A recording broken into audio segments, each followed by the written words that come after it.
আল্লাহর নবী বলছে, আমার উম্মত জাহান্নামটা আমি যেমন দেখছি, যদি তোমাদেরকে বলতাম আর বুঝাইতাম তো তোমরা আর জীবনে কোনোদিন হাসতা না, জীবনে আর কোনোদিন স্ত্রীর সাথে রাত্র কাটাইতা, জীবনে কোনোদিন জনপদে থাকতা না, বরং জঙ্গলে আর পাহাড়ে গিয়ে আশ্রয় নিতা, আর 24 ঘন্টা শুধু কান্তা জাহান্নামের ভয়ে।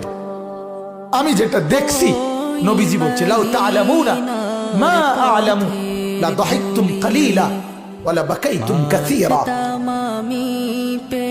আজ আপনারা, আল্লাহর নবী এটা পর্যন্ত হাদিসে বলছে, হাদিসের মধ্যে মিশকাতে এই কথা আছে, কোন মানুষের লাশ যখন লাশের খাটিয়ায় করে নাফরমান ওই লোকের লাশ যখন কবরস্থানের দিকে নিয়ে যায়, আল্লাহর নবী বলছে এই পরিমাণ চিৎকার করে ওই নাফরমান, যদি কেউ পৃথিবীর কোন মানুষ জীবিত এই চিৎকার শুনতো, আল্লাহর নবী বলেন, তাহলে পৃথিবীর কোন মানুষ আর কারো লাশ কবরস্থানে নিয়ে যাইতো না, দাফন করতো না, আর খাটের মধ্যে কান্দে লইতো না, বরং ভাবতো এমন চিৎকার শোনা সম্ভব না।